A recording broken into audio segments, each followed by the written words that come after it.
Eric, how are you, good sir? Hey, what's going on, Chris? I'm doing well. How are you guys doing? Yes, surviving all the madness, I guess you could say.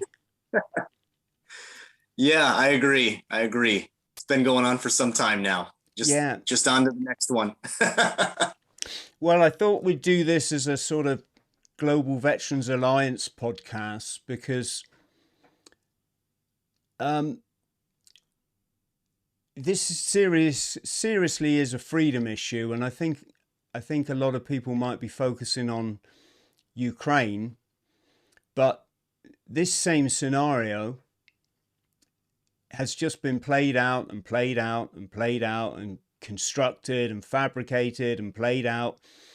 And how fair is that on our generation? Well, all generations, but our generation have never known life without these fabricated wars in which Right. in which uh, not only the people that die in their millions are victims of it, but also those of us that we just want a happy life. And Right. but by happy, I mean we want to be, I don't know, in tune with the nature. We want to have good relationship with our family and our friends. We want to get along with all human beings because we share a planet and we're all kind of made of the same stuff, believe it or not.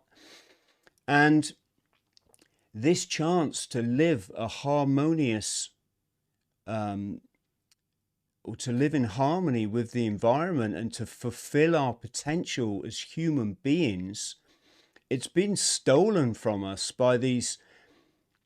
Everyone's going to have their different take on it, but let's just say these corporate trillionaires um, who clearly have an agenda because you see it played out again and again. Once you become Right. once you become aware of it, it's kind of hard not to see. So thank you for joining me. Major Eric Gumz, formerly United States Marine Corps. Eric's seen combat himself, and Eric's joined me today so we can try to put some sense, or as much sense as we can, as to what is going on in Ukraine, surrounding Ukraine, with respect to the history of the country and the multitude of factors that are involved in understanding what essentially is going on there. So, yes, Eric, over to you. Yeah, so it's it's really a very deep, complex, long-running history. With, I can kind of start by explaining it between US and Russian foreign relations. So I guess I'll start off with a real quick little known fact. Right before the fall of the Soviet Union, um, Mikhail Gorbachev sent a letter in 1986 to our then president, Ronald Reagan. And they had been having talks. They talked at Geneva, and then they started holding discussions in Reykjavik as well. But the final letter that Mikhail Gorbachev sent to President Ronald Reagan was a call, a legitimate, honest call for the complete and total nuclear disarmament of both the United States and Russia by the year 2000. That was offered. That was offered. And our president turned it down. It was probably one of the greatest offerings of peace, and something that would have absolutely benefited all of humanity. And we kind of failed on that. And if you follow, fast forward another decade or so to the Clinton presidency, because Vladimir Putin, he's been president of Russia for going on almost 30 years now, I believe, something like that. And Putin himself, in a press conference, described a meeting he had with President Bill Clinton. And keep in mind, the Soviet Union collapsed in 1991. And you know, us in the West, we're NATO, and the entire purpose of NATO was to counter the Warsaw Pact, which is the Soviet Union and their satellite governments, right? So you fast forward to the Clinton presidency, and a discussion took place between Vladimir Putin and Bill Clinton, and Putin flat out asked him, you know, what do you think of Russia joining NATO? Flat out just asked him, said, what do you think about Russia joining NATO? And as Putin described, he was basically got a very hesitant reaction from him, and essentially that thought was turned away and turned down. More than likely, in Putin's own words, he said basically, I guess the United States still needs somebody to fight. And even some of our own generals said, well, the Soviet Union is gone. America needs a new enemy. I think it was Colin Powell who said that, right? And so you look at the current tensions in the Ukraine, and this is something that's been going on for about 15 years now as well, because Ukraine is a partner NATO nation. So they're not a full member of NATO. They're a partner nation. And so they have been kind of in this discussion for around over a decade, let's call it over a decade, where they're saying, hey, you know, we're thinking about joining NATO. Now, as Chris, you mentioned before, we've seen this situation play out before. So what does that do for Russia? Putin himself has publicly for over a decade said, you know, this is my line in the sand. This is the red line you shall not cross, because if you make them a NATO country and you start installing your militaries and your weapons, you know, and obviously with NATO membership, there comes the possibility of, you know, the installation of nuclear, intercontinental ballistic missiles, military bases, all that kind of stuff. And they're literally right next to Russia. And I say that because I want to draw a parallel to a little further back episode of American history. And this is during Kennedy's presidency in the 1960s. So in the 1960s, the United States had the Cuban Missile Crisis, where the communist revolution took over in Cuba. And Cuba is less than 100 miles off the Florida coast, right? They sit right off the United States. And the Russians, they were building up, you know, nuclear missiles infrastructure. And the United States got intelligence saying that the Soviet Union had a naval convoy that was transporting nuclear missiles to be installed off the coast of the United States. You know, and so Kennedy's reaction was, you know, fire up the military. We've got to put a military blockade out there. So the United States Navy went out there. We did a naval blockade, and at the last minute, the Russians turned away, and you know, nuclear war was averted. And so, you know, you have all these people out there right now pointing the finger at Putin for being aggressive and all that kind of stuff, but you forget your own history, because how did the United States react when you had a foreign aggressive force trying to deploy, you know, military material that could potentially strike the United States right off our own coast? Well, we reacted with deploying our military, right? And then we had a failed coup attempt with the Bay of Pigs invasion, where we used Cuban nationals to try and overthrow Fidel Castro as well. My dad was actually a part of that. So I'm pretty well versed in this. So I think it's good to discuss both perspectives, but in order to discuss those perspectives from a NATO perspective or a Russian perspective, you need to have a historical context, because it's not that simple. No, exactly, Eric. And what I'm going to do is I'm going to sort of be playing a bit of devil's advocate here. For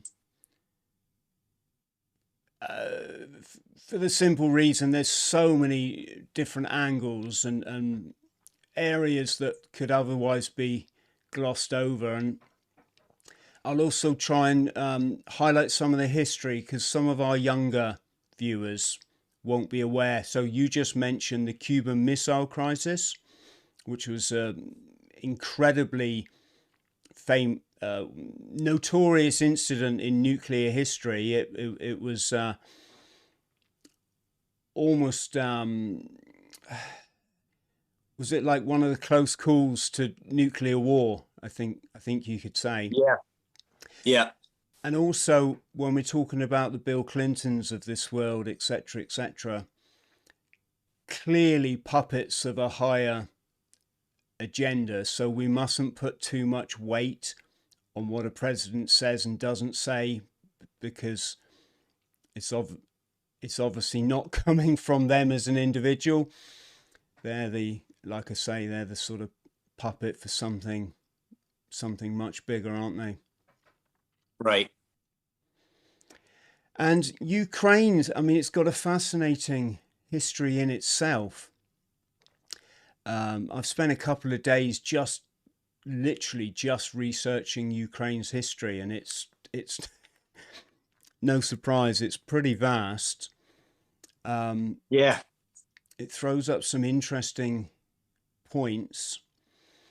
I guess what we're essentially looking at now is after the breakup of the Soviet Union, so 1991, when Ukraine became an independent country.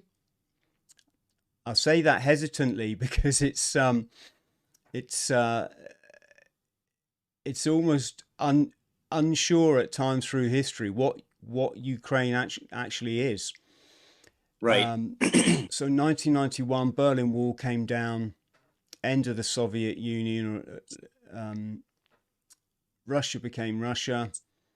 Ukraine had its independence, and from then on, do you think that the people of Ukraine, Eric, automatically made an attachment to the European Union in the years to follow, because they saw it as the anti, as it were, to the Iron Curtain, like the Free West? Yeah. Well, that question is also has a complex answer, because it depends on what area of Ukraine you're talking about. So, for example, the Donetsk region in eastern Ukraine is hugely pro-Russia. The absolute majority of the people who live there are very, very, very much pro-Russia and have been historically. And so basically, something else that the media is not talking about, there's something that happened in the year 2014 in Ukraine called the Orange Revolution. And the Orange Revolution basically installed new political leadership, which gives us President Zelensky, who is now the president of Ukraine today. And essentially, he got rid of all of his political opposition, and essentially his political opposition was pro-Russian, right? So for the better part of 8 years, he removed media outlets that were, putting out anything against him, and imprisoned all of his, essentially his political opposition, which has then also led to kind of low intensity conflict / civil war in Ukraine between basically Western Ukraine and Zelensky's government, who are pro-NATO, and the eastern part of Ukraine, which is pro-Russia. And so you have this war that's basically been going on, and violence that has essentially been going on for 8 years right now, because the country is split on which direction they want to go. And so that in itself is another complexity to this issue, where it's not just so cut and dry. Yes, the government wants right now to join NATO, but the people are really kind of split. And you've seen videos over the last few days where the Russians came in and through Donetsk region And they see the Russians, the people in that region of Ukraine see the Russians as liberators because they're getting what they want. They wanted to be a part of Russia. And also Vladimir Putin then also signed a treaty recognizing Donetsk region's sovereignty as well, which is interesting, So yeah, it's some crazy stuff. Yeah, I mean, gosh, where do we even start? Um, I mean, geographically, Ukraine really is sandwiched between East and West. And Right. depending on your age, uh, I'm guessing is how much influence for example, the evils of communism, how much that affects our Right. our judgment of this issue, because Right. um, for the uninitiated, it could be tempting to gravitate towards the EU situation, couldn't it? As I don't know, like the free West. Whereas when you look at Ukraine, it had a open trade agreement with Russia. Right. So logic or common sense would say that they weren't in a bad position as they were. And attempting to join the EU, my understanding is they were stalled quite somewhat. The demands the EU were placing on Ukraine meant it wasn't just a simple case of signing up. Right. It delayed the process, and so the actual government at the time put it on hold. Right. Putin said, look, we don't mind you. I don't know how true this is, obviously, because I don't know his mind, but he said, look, we don't mind Ukraine joining the EU if that's their choice, but we don't want to do it at the expense of us because we have an open trade agreement with Right. Ukraine. And if they sign up to the EU, then it's basically the EU through Ukraine will have open access to trade in Russia. And Right. with respect to the NATO issue, Vladimir Putin put it quite simply. He said NATO is just an excuse for the USA to have a military base or military bases to expand their capability. And if we look at the neoconservative agenda, specifically the last 20 years or so, Mm-hmm. Yeah. going back to the what can we say, when we first, or a lot of us, became aware of the neoconservative movement, the neocons, and they had that paper, didn't they? Before the events in New York, they brought out a paper called Rebuilding America's Defenses. And of interest in that was, it placed a focus on expanding America's military occupation worldwide, or military capabilities worldwide. And then, of course, there was that line. It said, "This will not come about easily unless we have a new Pearl Harbor." And then, of course, we saw the events back 20 years ago, didn't we? I'm trying not to say the number, folks, simply because it just Yeah. gets our Yeah. it will get us demonetized immediately. And so, yeah, we saw that, and many observers will say neocons, aka the Khazarian mafia. Yeah. So you could understand why Putin wouldn't want Ukraine signing up to NATO, because essentially he could have nuclear weapons, as you pointed out, Eric, right on his doorstep. Yeah. My question, and I don't know if we'll ever get to the answer of this, is how much is President Putin being played by this agenda? Right. Or how much does he know about this agenda? Well, I mean, he obviously knows about it. He's a very smart guy. But to what extent is he a part of it? Or to what extent is he covering his own back by going along with certain things, or whatever the case may be? I mean, another question might be, to what extent is he impotent? And by that, I mean, if you look at George Bush, in the events surrounding what happened in New York 20 years ago, he was just like a rabbit caught in the headlights, wasn't he? You could clearly see he had no control over his government. It had been infiltrated to such an extent that they were able to, let's just say, take complete control of the scenario. And he was just like, oh my God, it's happening. I'm the president and I just really don't know what to do. And then of course he was told what to do, and he suddenly like got into gear and started going along with what I'd refer to as the cough cough agenda.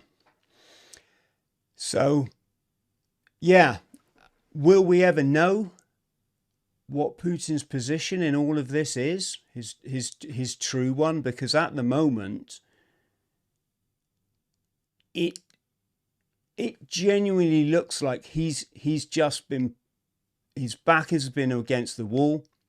He's had to act before Ukraine become part of Europe, and certainly before they become part of NATO. Because if he didn't, and they're a part of NATO, they can call up Article 5, right, which is any country in NATO that comes under threat gets the full backing of all the rest of the countries in NATO. Right. And it's also interesting, these eastern provinces, the Donbass region, which clearly identify as Russian, how much this plays a bearing on the situation. Yeah. And, so you bring up some really good points too. I mean, there's always more than one side to the coin, right? And I think it wouldn't be fair to talk unless you talked about both sides of it, right? Can I just chip in there, Eric, and say that? Yeah, go ahead. If you watch mainstream media, there's two sides to this coin. It's pure and simple, and you can just see people taking their side depending on what they're being fed by their news outlets. Right. What I'm saying here is there's a whole nother level again, isn't there, that's really controlling this situation, pulling the strings way above the average Joe's head. And on that point, I guess we should thank all those freedom lovers out there that have put the research in to get to that level of understanding. It was difficult 20 years ago. If you drew these conclusions, not only did you get called absolutely crazy, but you had nobody to share it with. It was the early days of the internet. You couldn't make such sort of statements without coming under attack. And full credit to the people that have lasted this 20 years and stuck to the freedom narrative, because, talking as a member of that group, I just know how much flack you take. And now, of course, people in the freedom movement aren't so isolated. There's a lot more individuals, all on different levels of, can we say, awakenness.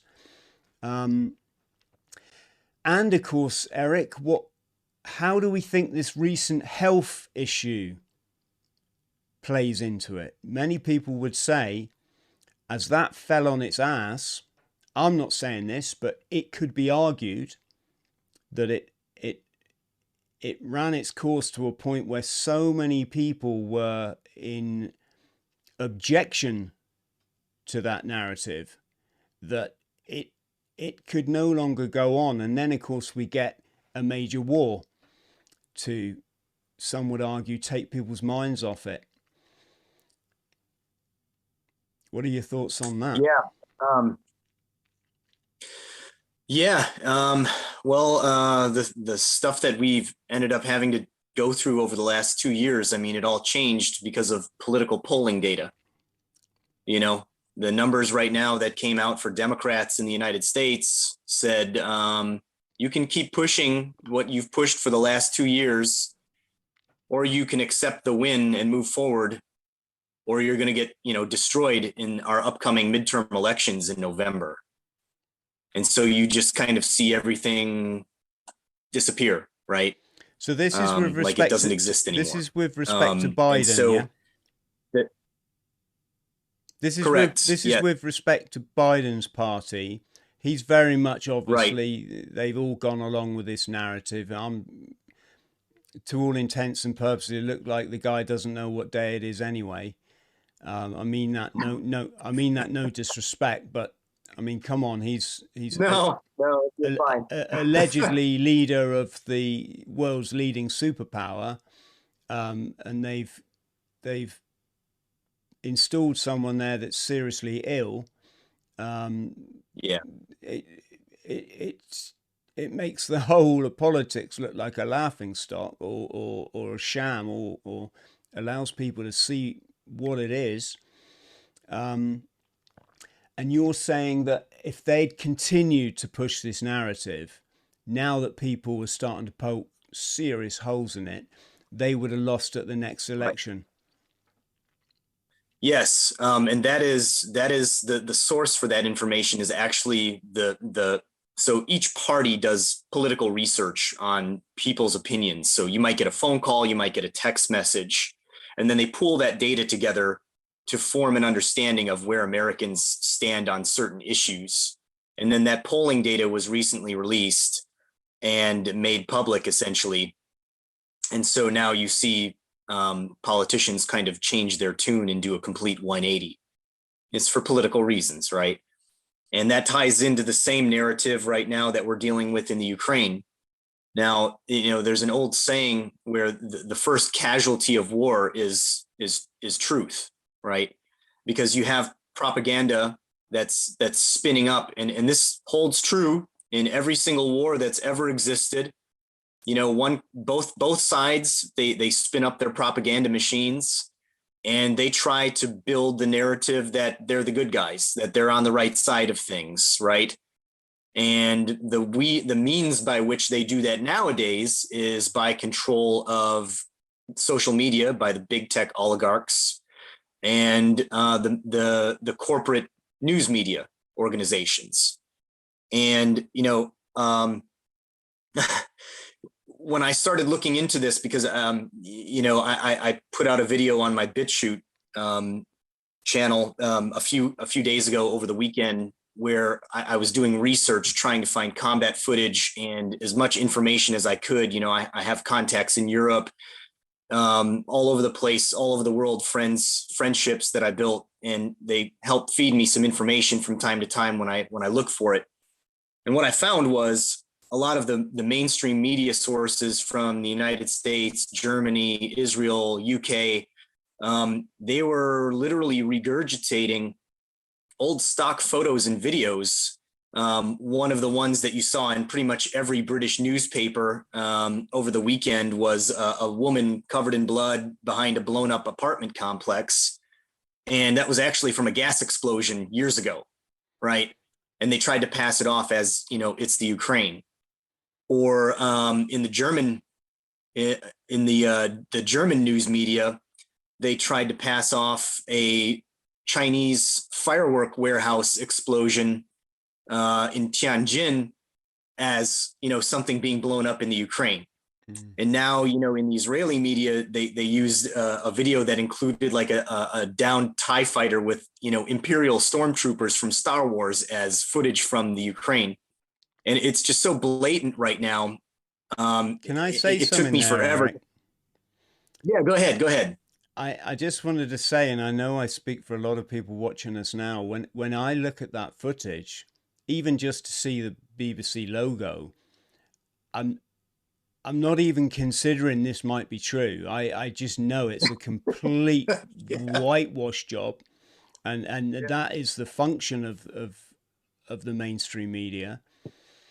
And off the back Right. of the last 2 years, so many people have woken up to that, to realize that the news stations aren't on your side. They're completely not on your side. But what we forget is most people still, the 99%, they still go along with that stuff. They still think Yeah. it's the God's honest truth. I mean, to such an extent where I I kind of find myself gravitating to people that don't live in that matrix anymore. I really just I'm not being judgmental here. I'm just being honest from the heart. I I find it hard to be around that level of lack of awareness. And Yeah. I'm not criticizing the individual. If you've been indoctrinated since birth into this nonsense, I mean, it's it's not people's fault, or so probably people out there are going to argue, yeah, well, yes, it is. They need to stop calling people conspiracy theorists and actually, wake up. But clearly, a significant percentage of the population are never going to wake up, are they not? Right. Well, I mean, it's all psychology, and when you have so much backing, and they make it so impossible to really even find the truth of whatever it is. It doesn't matter what the issue is. If they're trying to cover something up, they bury it so far that it's almost impossible to research it. And you really just have to, over the years, develop your sources to where you go to really dig into it yourself. I'll give you a really good resource. There's a website called TinEye, TINEYE. And so if you see documents or photos or videos online or from mainstream media sources, you can go to that website, TinEye, and you can upload those images. You could even take a screenshot from the picture you're looking at on your phone and upload that picture. And what TinEye does is it does a complete and total web search from news media, from social media, from everything you can think of, and it will show you where that picture and that video has been used before. It will probably blow your mind. It will probably blow your mind, and it's a rabbit hole, I'll tell you, because once you start using it, you can't stop. So Does that use some sort it's a of really good resource. does that use some sort of recognition software? Like, does it scan the pixels and then reference it with other photos that are out there? Right. Right. Yeah. So, I mean, and it'll pull up things from Twitter. It'll pull up, feeds from Facebook. It'll pull up YouTube videos, all that kind of stuff.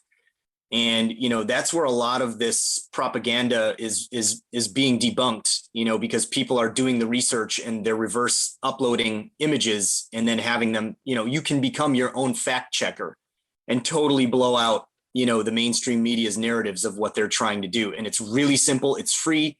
You don't need to sign up for anything. You just go to the website and there it is. Hey, it says upload your image. Here you go. And you can fact check for yourself. So it's really a great resource to kind of see through, the BS, if you will. Yeah. I'll tell you what I'm going to do, Eric, if it's okay with you. I'm just going to scan through a few photos here for our wonderful public out there, because I put some aside here that kind of sum up Ukraine's history. Obviously not in its Yeah. entirety. It's just a brief glimpse, right, folks. But it could be interesting, because I reckon there's a lot of Ukraine's history that people would just be unaware of. So let me just get my desktop up.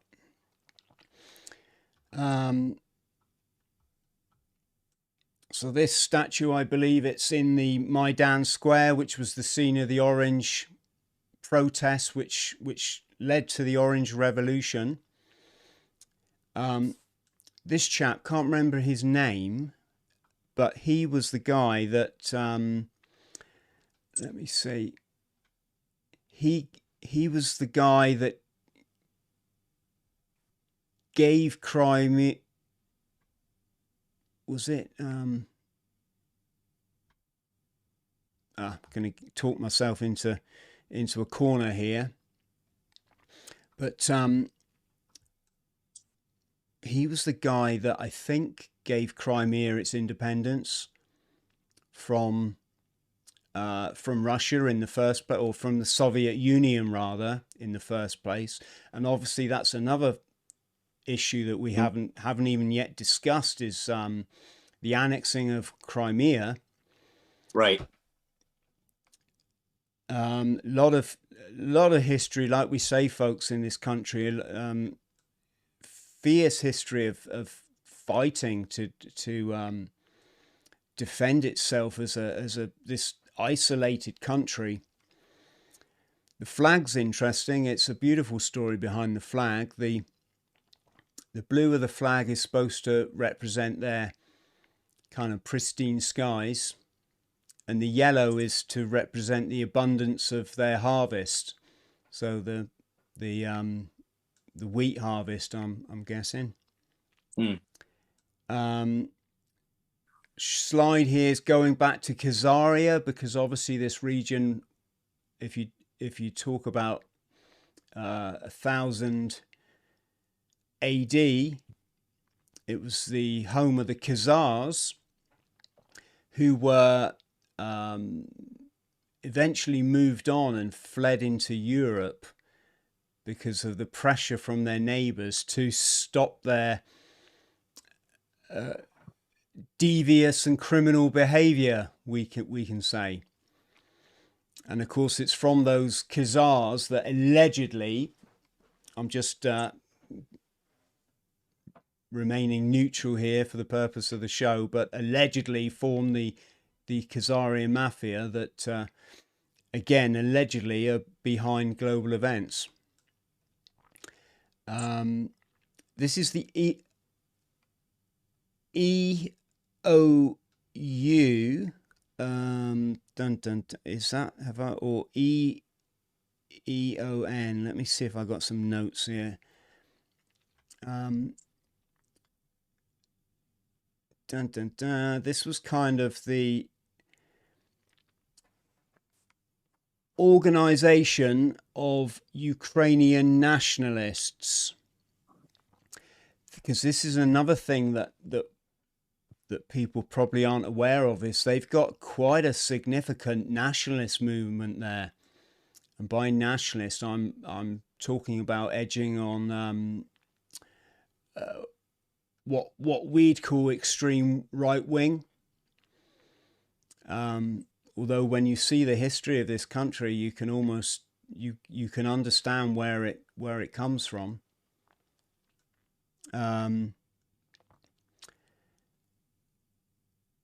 So they had a leader, the OUN, back in 1940, so at the start of the war, and he was massively, this Stefan Bandera was massively, I'm trying to think of a diplomatic way to say this, but he was massively against the Jews, basically. That's the kind of one of the things he's known for. And what people probably aren't aware of is in the Second World War, huge swathes of Ukrainian society formed regiments and battalions under the SS, so for Germany. And I believe, if I understand this correctly, there was some kind of holocausts that took place there. that were on a par with that of Europe.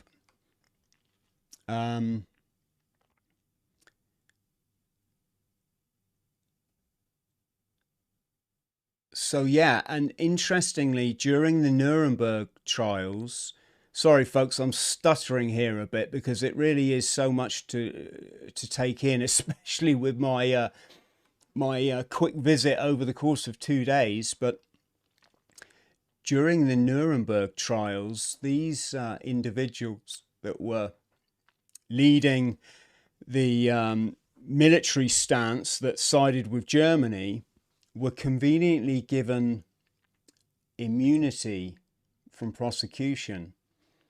So this guy, Stefan Bandera, was relocated in the United States. And when it was asked, well, hang on, if these guys are responsible for the annihilation of all these Jews, why are they getting off it? And the CIA's answer was, well, it's because they're kind of overall, they're a USA asset, right? You know, because they fought against Germany. And that, I'm guessing, was the CIA keeping the informants in the country sweet, or sort of playing an espionage, you know, playing a diplomatic espionage move because of the country's unique position between here and Russia. So yeah, in fact, here's a write-up. CIA later informed the Immigration and Naturalization Service that it had concealed Stefan Bandera and other Ukrainians from the Soviets. This is so when the Soviets swept into Europe, they didn't take out these guys that were heading up the German SS battalions of their own. Luckily, the Soviet attempt to locate these anti-Soviet Ukrainians was sabotaged by a few far-sighted Americans who warned the persons concerned to go into hiding. The agency cited the Ukrainian resistant movement's struggle against the Soviets and believed that, in inverted commas, the main activities of the OUN in Ukraine cannot be considered detrimental to the United States. By 1951, the agency excused the illegal activities of OUN security branch in the name of Cold War necessity. So this is almost like an Operation Paperclip sort of thing going on here, but whereas Operation Paperclip was to do with the rocket scientists and the formation of NASA, Right. This is to do with some serious war crimes. Is what I'm trying to say. So yeah, then we get the Cold War developing after the Second World War. Then we had perestroika, wasn't it, under Mikhail Gorbachev. I'm sure it didn't come from him personally, but the narrative was played out that there was starting to become peace talks with him and Ronald Reagan, so between America and the Soviet Union, which at the same time there was the Narodny Ruch, and I'm sure I'm not pronouncing that correctly, but it was the people's movement in Ukraine. That formed, and then of course the Berlin Wall came down in, was it 91? I believe it was, Eric. I believe so, yeah. Yeah. And then here we go. We got this chap. This see if I can find his name.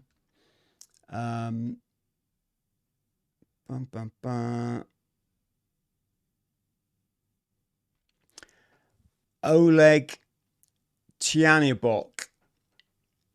Again, I'm sure I've not pronounced that right, folks, but 1991 sees the rise of far-right extremist independent organizations.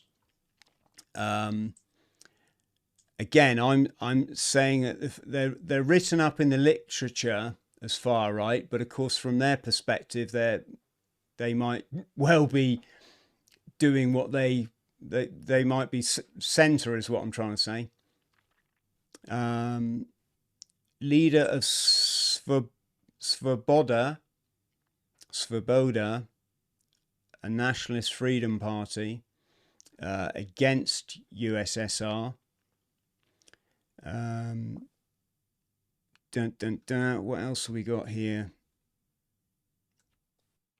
Well, there is some truth to that. If you look up the Ukrainian Azov battalion, these guys are basically openly neo-Nazis. Like on President Zelensky's political side of the spectrum, they have Ukrainian flags with swastikas and all that stuff. And you can find open source if you just DuckDuckGo the Azov battalion, you'll find pictures of those guys. Yeah, and there were other groups spawned as well, Eric. So we've got the right sector, right, led by this guy here, Dmitry Yarosh, and it's very interesting. Let me get us back. It's really interesting. There's two documentaries, folks, and I suggest watching both of them that focused on the Orange Revolution. One is called is it Winter? Let me just find it. I can't for the life of me remember what they're called, but basically two documentaries made. One was by Oliver Stone, which seemed to have a fair amount of objectivity to it. Like, he interviewed Putin, and Putin seems to be fairly open in his sort of answers to Oliver Stone's questions. And there was another documentary, I believe it was called Winter in Ukraine. So Oliver Stone's documentary doesn't get a look in on, for example, Wikipedia, which kind of, I think there's a bit of a clue there. Whereas the other documentary gets a complete write-up. And obviously the one that gets the write-up on Wikipedia is the one pushing the narrative that we're now seeing come to fruition. Is that making sense, Eric? Yeah. Yes, it does. Yeah. Sorry. It's easy. If it's easy found, if it's at if it's at the top of your Google search, chances are there's something funky going on there. Yeah. If it's easy to find, probably not true. Yeah, I'm just going to search. I'll hand over to you, Eric. And, oh, yeah. So, Winter on Fire was one of the documentaries. That's the one that's written up on Wikipedia. And in Winter on Fire, one specific thing that was mentioned was it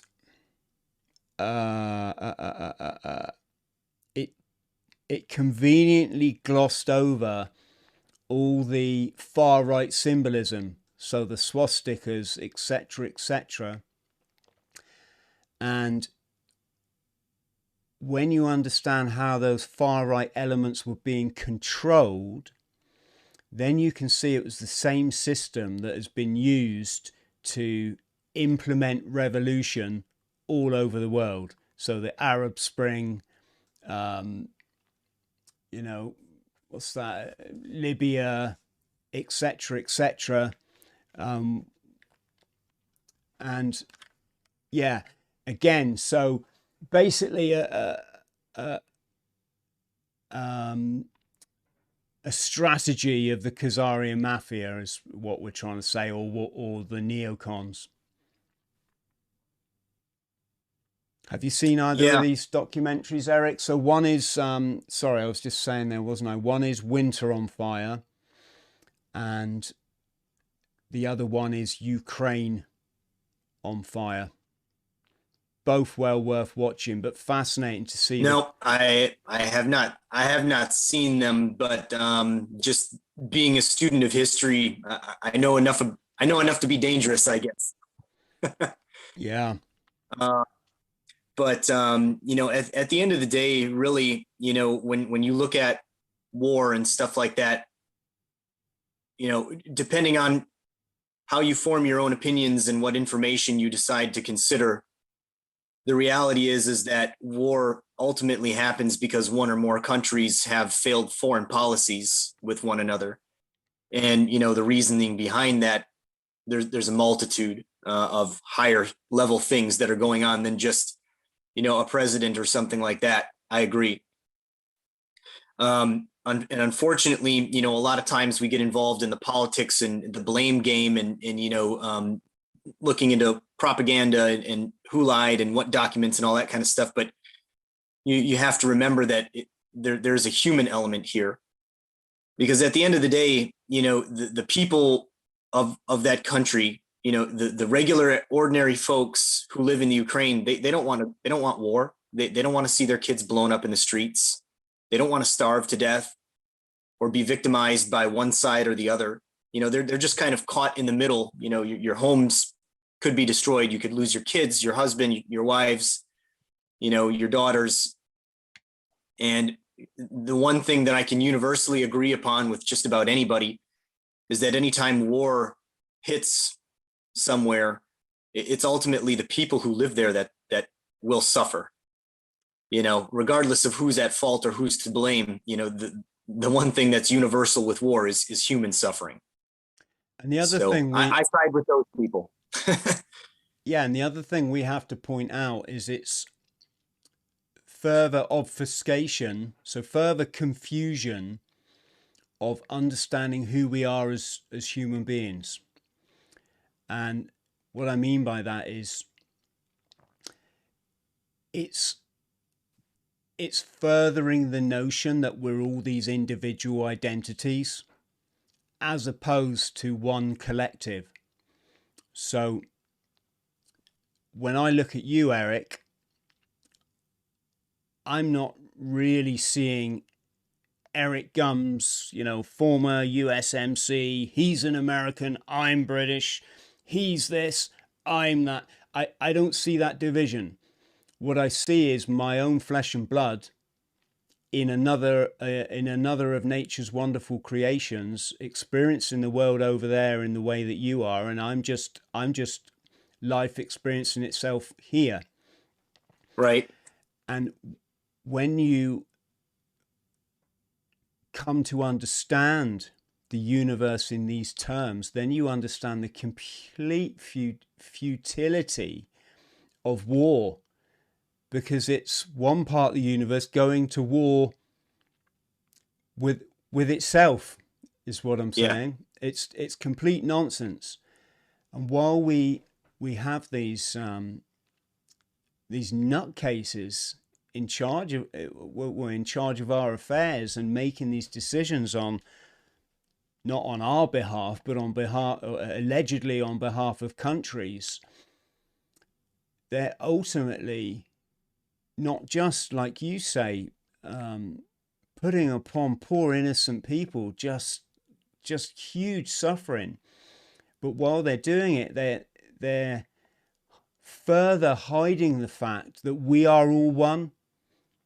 And until we learn to start viewing life through that perspective that we are all one, we're going to keep falling for this identity trap and this identity politics and this Russia versus the USA, you know, UK versus, you know, Argentina, whatever. It's a huge distraction from ever learning who we really are. Yeah. And I mean, if you think about it, right, like you look at the war that we just waged in Iraq and Afghanistan, it costs U.S. taxpayers something like $60 million a day for 20 years. And then we sit and we say, why do people go without food in Africa, right? Like, why are people starving anywhere in the world at that point, or in our own country for that matter? Because we have people who don't have health care, they can't feed their children or support themselves, right? And you sit there and you tell me, look, we just spent $60 million a day for 20 years. The cost of that war is astronomical. And the cost of that war did nothing more than drain the resources and the fruits of the labors of the people, all of every country involved, and diverted it for a destructive purpose instead of something that could have benefited humanity, I guess. You know, you could have basically put that money into just about anything else, and it would have been put to better use than making war. You know what I mean? Yeah. And I mean, that's those wars really are a touchy subject for me, because I have my own personal ideas about the backgrounds and all of that, but I won't get into that. That's maybe a topic for another video. But when you just look at the sheer cost of it, and you have people, you know, here in America who are suffering from drug addiction or psychological issues or broken families or, you know, stuff like that, people who can't afford just basic things, right? Or just upgrading infrastructure to make quality of life better, or give poor families tax breaks so that they can pull themselves up by their own bootstraps and become independent and not dependent, you know, stuff like that. And all of that added to our national debt too, which, you know, I think we're at like $26 trillion in debt right now. And so it's really pretty insane that people think that America really has some sort of capability to wage a world war right now when you're $26 trillion in debt. How are we going to pay for that? How are we going to pay? How are you even going to pay for that right now? You know what I mean? My great grandchildren won't have paid off 26 trillion. All right. So where does the money come from to do all the funding to run a global war? Yeah, we're going to end up like the Soviet Union. It's over, you know? So Eric, let's come to a close on 2 points. So the first is, can we consider how is this going to end? Secondly, can we consider how would it be beneficial to end? Do you understand the difference between the two? Yeah.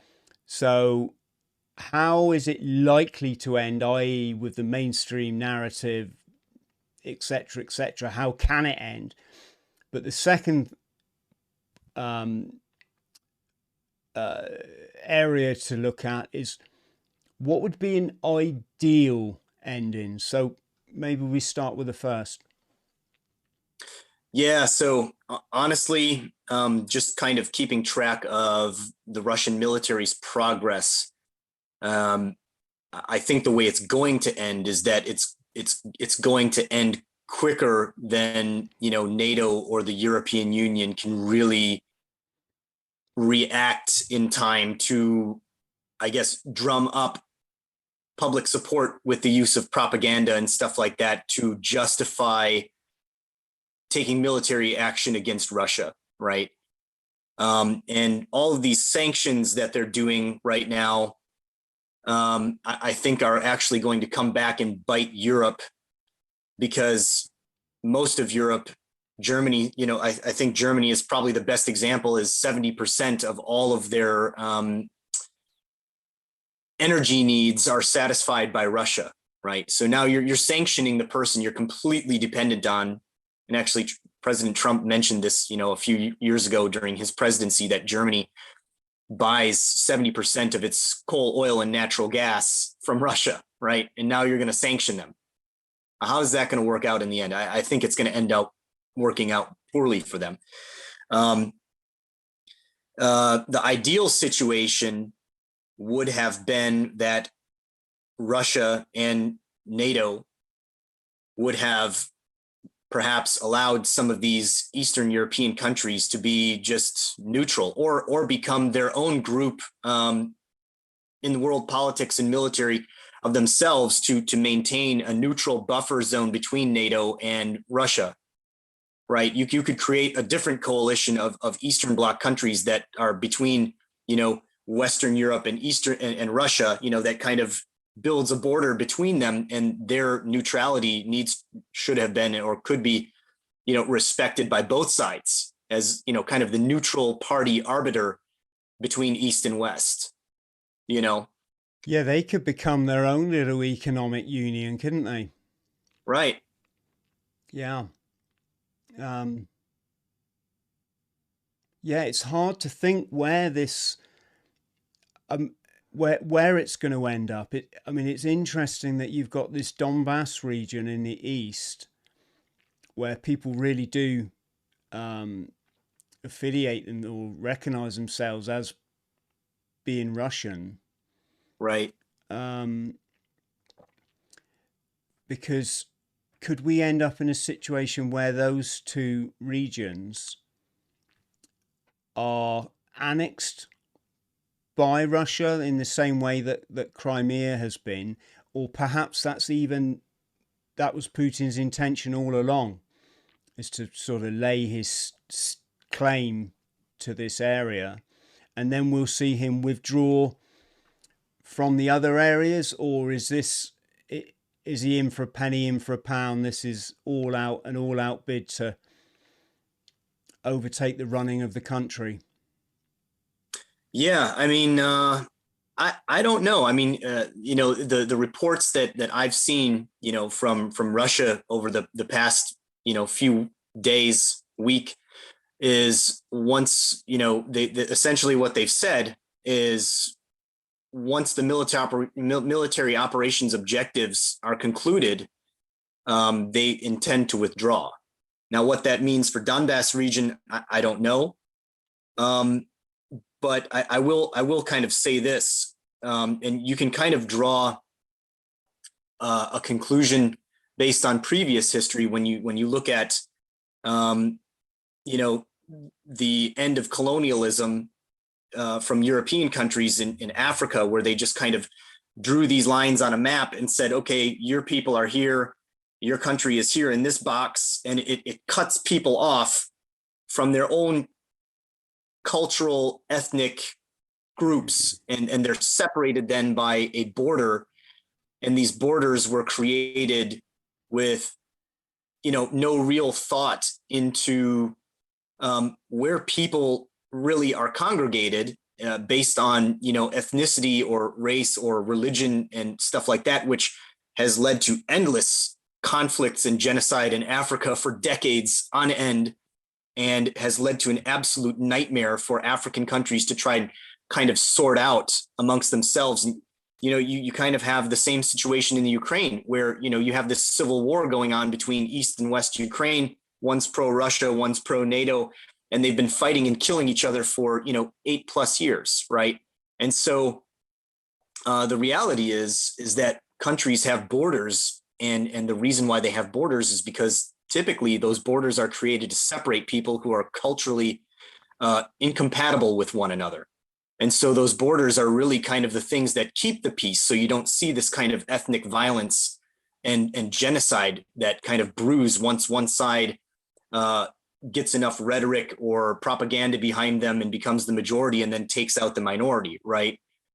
And so I think for stability purposes, I'm all about, people who are wanting to be part of this other country.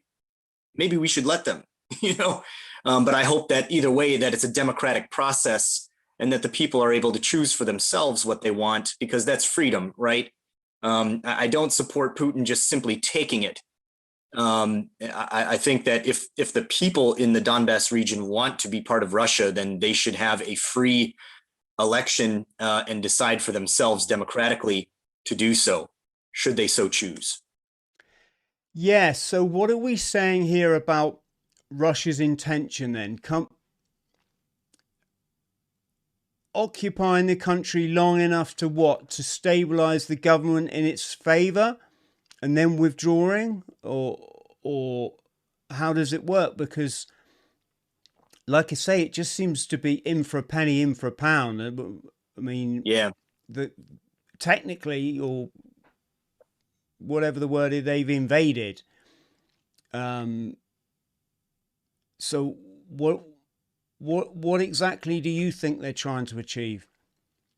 So I think Other, it's sorry, you go ahead. other than the obvious, you know, we get it that they're objecting to NATO Right. and that having this on their doorstep, we get that, but how will doing what they're doing, what's the way out of it to achieve what they're trying to achieve, but Right. also to ultimately get to peace, back to stability. Right. So by default, the Russians don't just have a problem with NATO, they also have a problem with Zelensky's government, right? So you have President Zelensky and then all of his cabinet and ministers that run, the country. If I were Putin, you can't just let these people stay in power, right? Because they're just going to start this back up all over again. And so, in my opinion, a military objective would be these guys would be high value targets, HIVs or HVIs, high value individuals. And they would definitely be going after these politicians that, kind of put Ukraine into the situation as being pro NATO, because they're part of the problem for Russia as well. And so you're going to have to remove these people. And what they do with them, I don't know. Maybe they get put on trial. Maybe it's a military tribunal. Maybe they go to the old Russian gulag. I don't know. And you try to install somebody in that government who is a little bit more pro-Russia or neutral, right? But I don't think occupation is the goal here, because as we've found out and as Russia found out, in Afghanistan and Iraq, if you try to occupy something, another country and stay there forever, it basically turns into an insurgency problem where you've got people coming in, foreign fighters from other countries that are now trying to delegitimize the government yet again, and it just spins out of control, and you end up sitting there and bleeding out for a decade, right? Like what we just did, and the Russians should be well aware of their mistakes that they made in Afghanistan as well.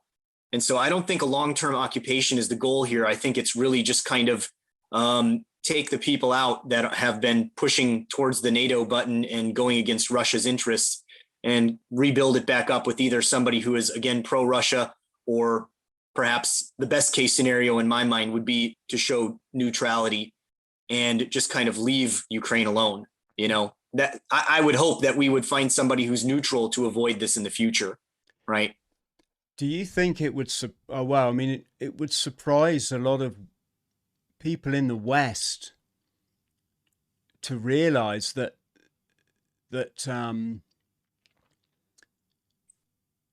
I mean, that this is in their best interest.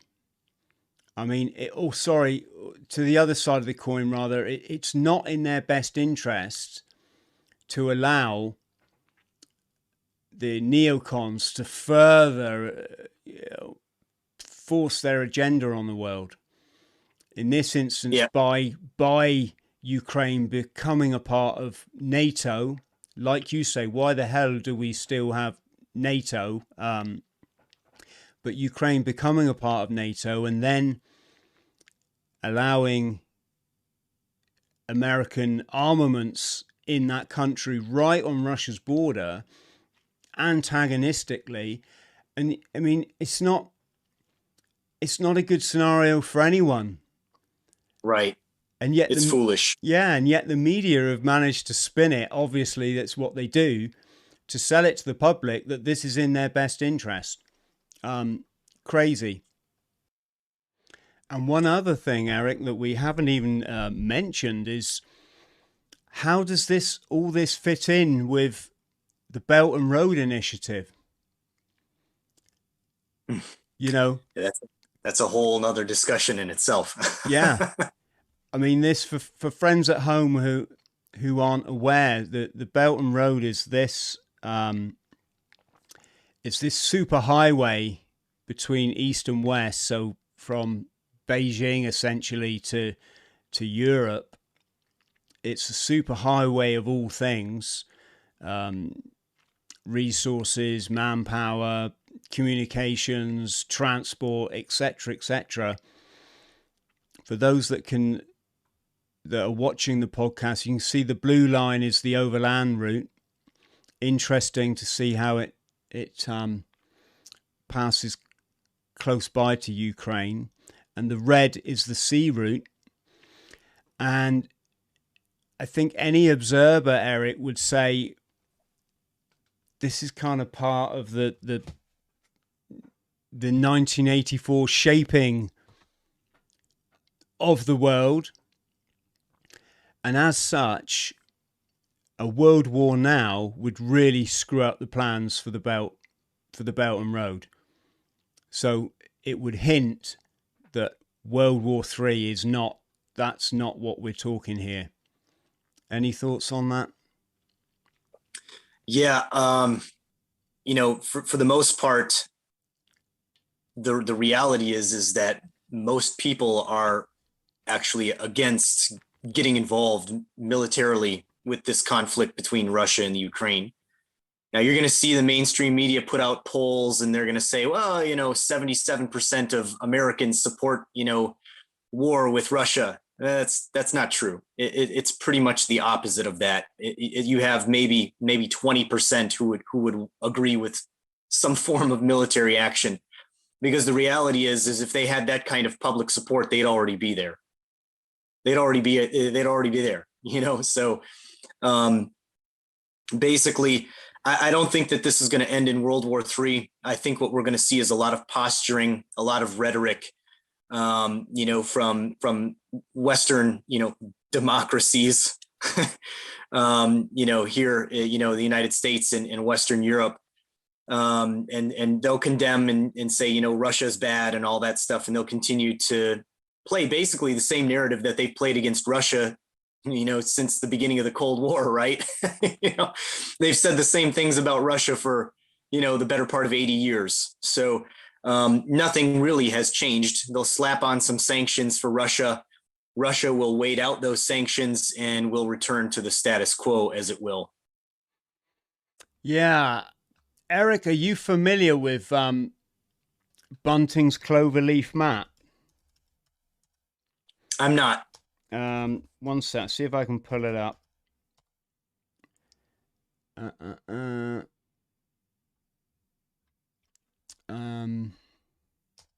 One second.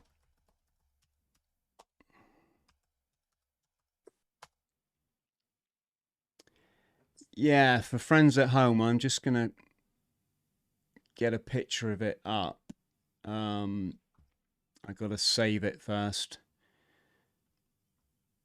I've just got a folder called "Poking the Bear." Mm-hmm. it's all going in there at the moment. A lot of stuff's going in there anyway. Let me just see if I can get this up.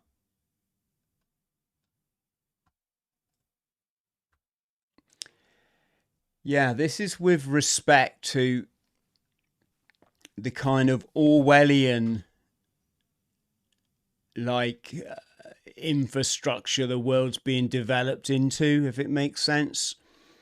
And this was a map by I believe he was a pastor, like a vicar, right? And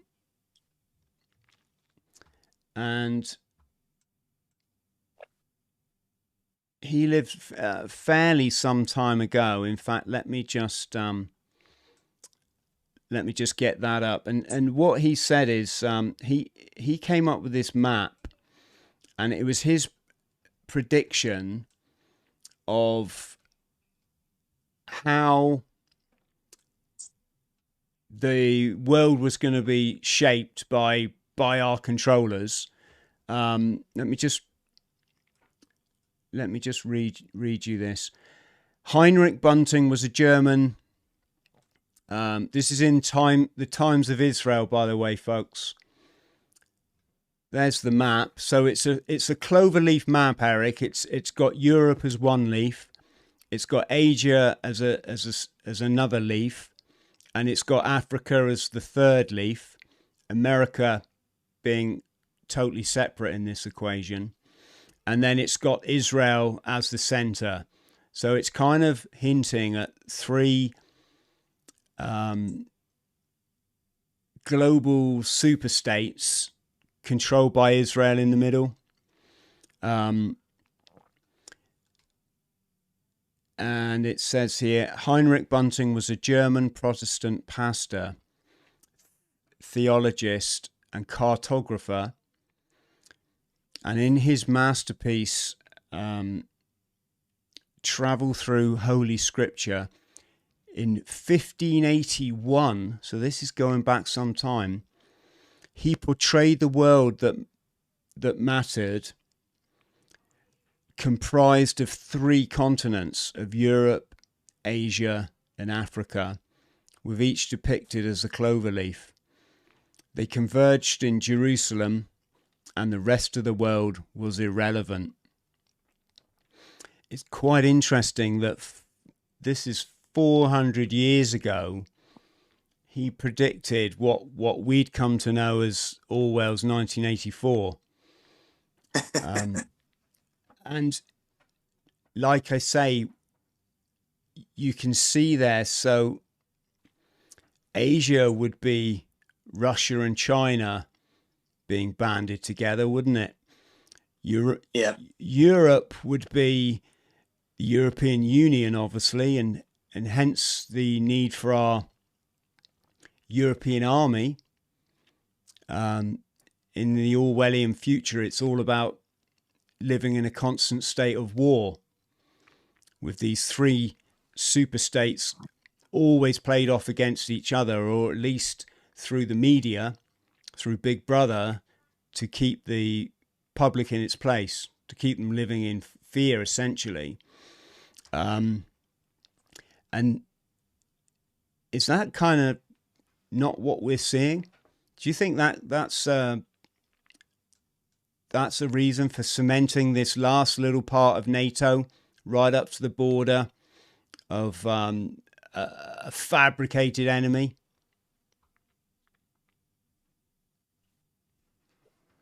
Any thoughts? Yeah. What I can say is, history is trying to repeat itself. If you look at events that transpired leading up to World War II, there are versions of history that you learn in school, and there are versions of history that you learn by doing your own research. There are similarities of kind of, the setup, if you will.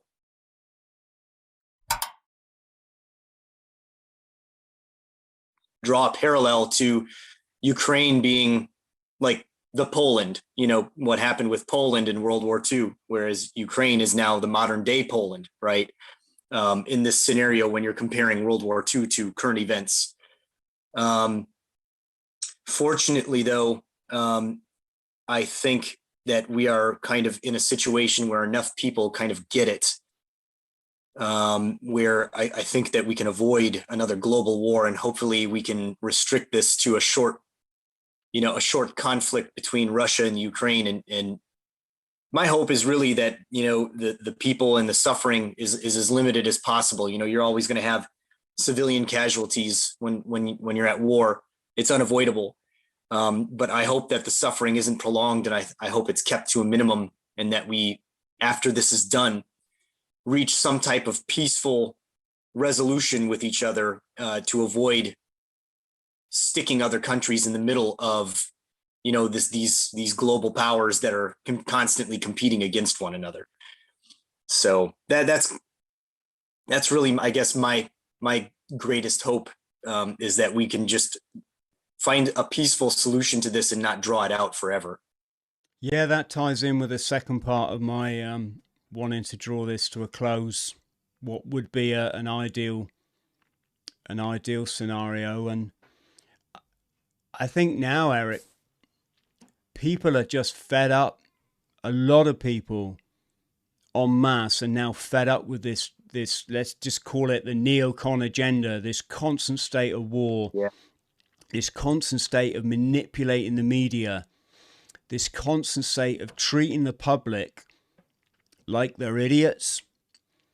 And sadly, if members of the public are idiots, it's only because they've been indoctrinated their whole life to, Right. you know, like that film, wasn't it? Idiocracy. Have you ever seen that movie? Yeah. Yeah. It's classic. Oh God, It's classic. Yeah. what an accurate I'm a big Terry Crews fan too. So yeah, it's a great movie. what an accurate portrayal of where, of, you know, how life's progressing to get to this state of humanity where people have just become so dumb.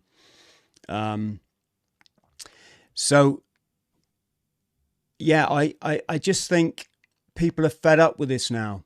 This isn't a joke. It's not like our life. We get 2 or 3 run-throughs at this. I mean, Right. not in this set of molecules, folks. You know, in this set of molecules referred to as Chris Fraud or Eric Gumz, all we've ever known is war and conflict and the greed of this minority that insists on trying to control the narrative and working towards their can we say world order.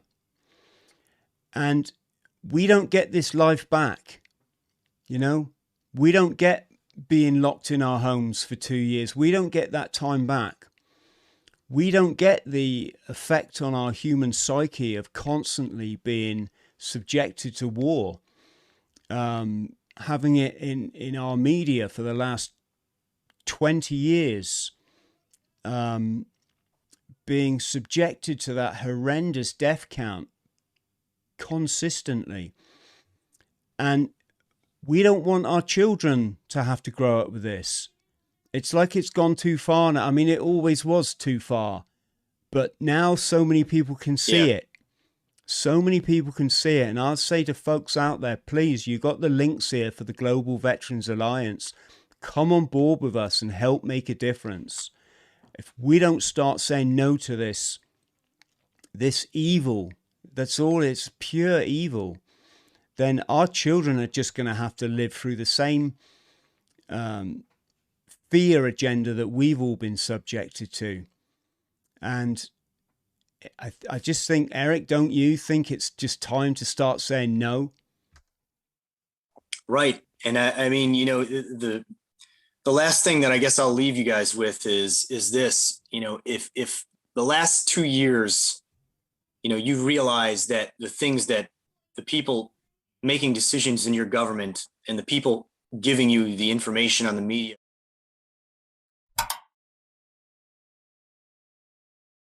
awakening, right? Realizing that not everything is as they tell you it is, right? And you've started to question things and start to disbelieve the propaganda that's been pushed on you, then why would you believe them on this subject, right? All of a sudden they're telling the truth again, you know? To me, that doesn't really make sense. And so the best thing that I can say is continue questioning things and don't believe everything you see, and try to at least verify whatever you can on your own, and do a little bit of background research yourself, because that goes a long way. And the other important thing is to have these discussions with your own children and to make sure that you're raising your own kids properly so that they learn, so that they don't become part of the problem in the future too.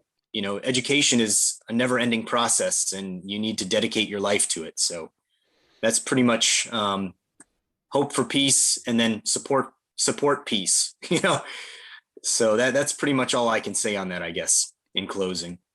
Yeah, and I'll close with two things. The first, echoing your sentiments there, Eric, is if it doesn't project peace, love, kindness, empathy, and a shared compassion for humanity globally, then it's not in your best interest. Once someone starts banging those war drums, it is not in anyone's best interest. It's part of an agenda that doesn't suit you or I as the common individual, can we say? And like I said before, it's time to start saying no to it. And the other thing I'm going to say is, Major Eric, massive thank you for joining us again and for all your support. Folks, if you could like and subscribe to the channel, that would really help us. It's a difficult subject to cover. There's a lot of unpleasantness, can we say?